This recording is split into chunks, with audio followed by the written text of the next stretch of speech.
Hey guys, Blaumagier here, and we're back with another episode of Let's Play Dragon Quest V, Hand of the Heavenly Bride.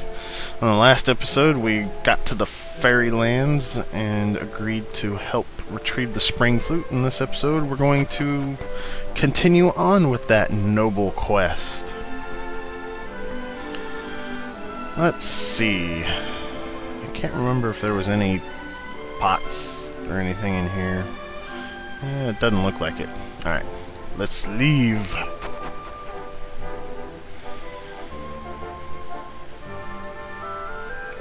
Now, I actually tried to record this before, but my commentary had a lot of feedback in it, so I'm having to do a post-commentary for this, which is why you're seeing some things that I already did in the last episode. On this platform right here, there's a life seed in the center that I forgot to get. It's hidden. Lady Powin is just too naive. A place where fairies, humans, and monsters can live together? What was she thinking? That's why our treasured flute was stolen. Lady Powin is truly a kind and gentle soul. She even allows a slime like me to live in this village. Whoa, that thing you've got with you it's a saber cat. But how could a deadly demon world beast like that saber cat ever be tamed by a human?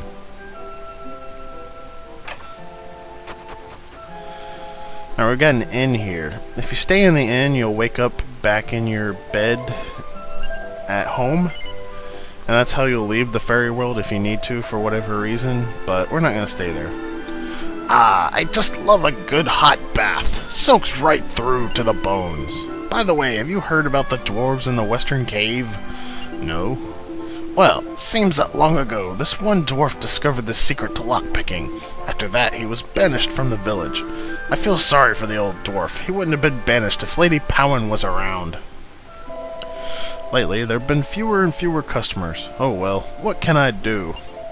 And this guy is an item store. He actually has some weapons to sell besides just items. We've already got a boomerang and we don't need a copper sword, but a stone fang, you definitely want to get one of these for Barongo.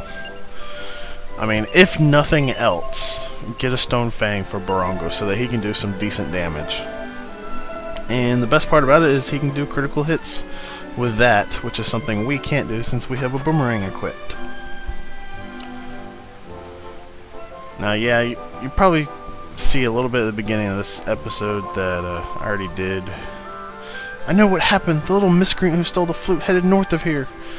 But, that's because I had to re-record the last episode because, yeah, it got corrupted.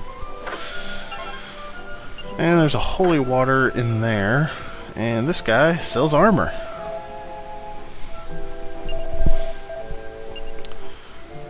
Now, the only thing Barongo can equip here is the leather underpants, and if you got the money, I definitely suggest getting him some armor since he's got nothing right now. So that's what I will do, since I can afford it. Is get him the leather underpants. Now, for our hero, the scale armor, bronze shield, and fur hood are all improvements. But Fur Hood improves our defense the most by 1 point, so that's what I'm going to go ahead and get first. I wouldn't say you really need to upgrade to the best equipment available here before going on, but it can't hurt. We got a few things to sell though, because Bianca gave us all of her equipment before she left, so we've got whatever she was equipped with, like the hand-sewn cape.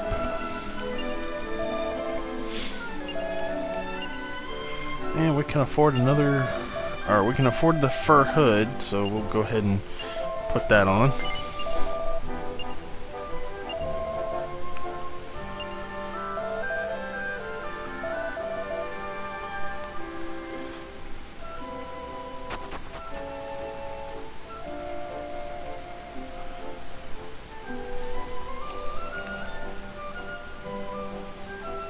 And we will leave the village. First up around Fairy Village and Dwarf's Cave is the Gaplin.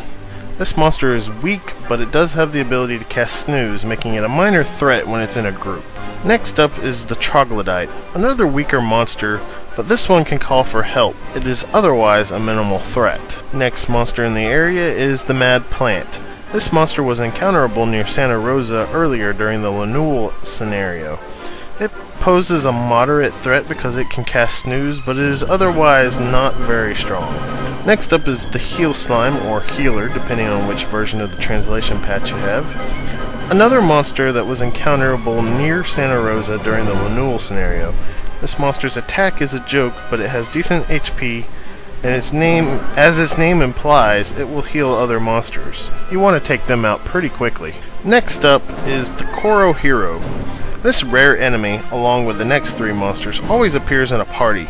This particular one takes on the typical hero role with abilities like Zap. However, it is more of a joke monster. It's very weak and lacks the MP to actually cast Zap, causing a humorous animation when it does attempt to do so. Next we have the Koro Fighter. This rare enemy takes on the warrior role in his party. He will frequently miss, but will do more damage than the rest when it actually does connect. Next up is the Koro Priest. This rare enemy takes on the priest role for its group. It will usually try to attack and miss, or try to cast high-level healing magic that it lacks the MP for. It will often enough cast a heal spell, which it does have the MP for, so that's something to watch out for. And the last new enemy in this area, as well as in this party of monsters, is the Koro Mage. This rare monster fills the role of the party mage. It will often try to attack and miss, or cast low-level attack magic.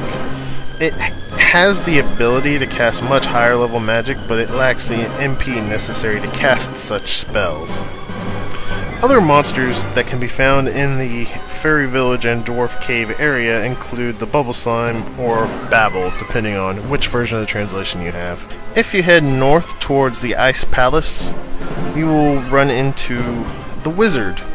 These monsters don't pose much threat, but they will try various status magic. They have very low health and tend to be defeated quickly. Besides the Wizard, the only other new monster in the area is the Cactus Ball.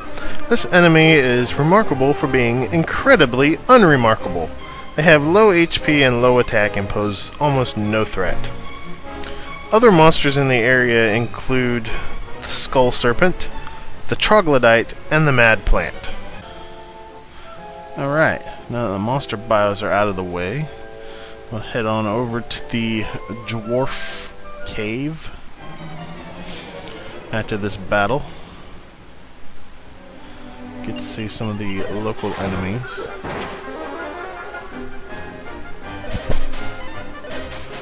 Now, as far as I can tell, all of the Koros are like super rare, but I have encountered them before around, like right around the Fairy Village.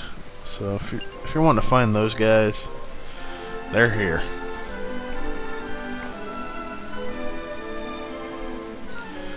Anyways, the Dwarf Cave is a short walk to the west of the Fairy Village.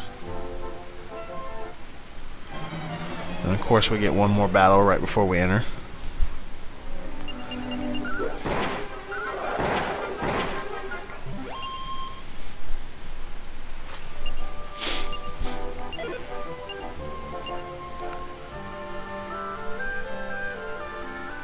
First up in the Dwarf Cave is the Blaze Lizard.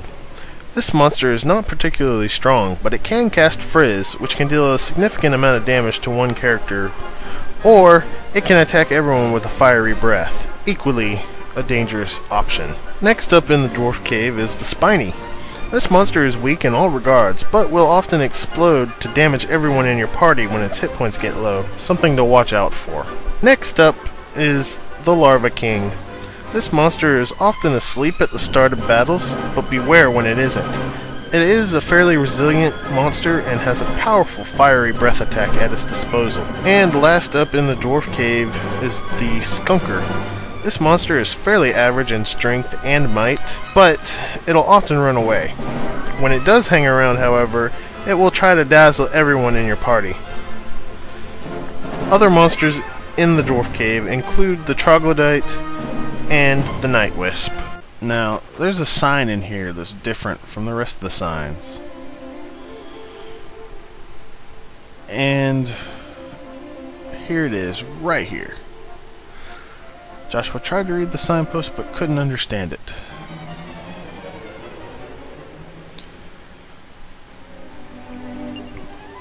And for some reason, for me, the encounter rate's fairly high this time around. It's not usually this high. I don't really understand what happened here.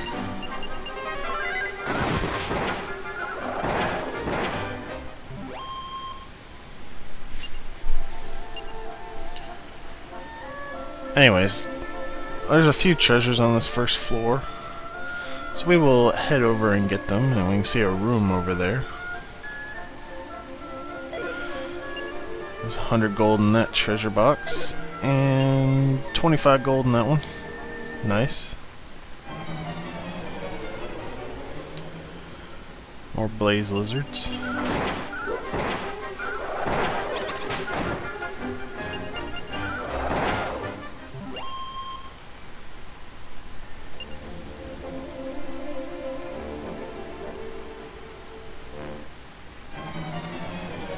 And if we can ever stop getting battles, we will go into that room in the center and find out what's going on in there.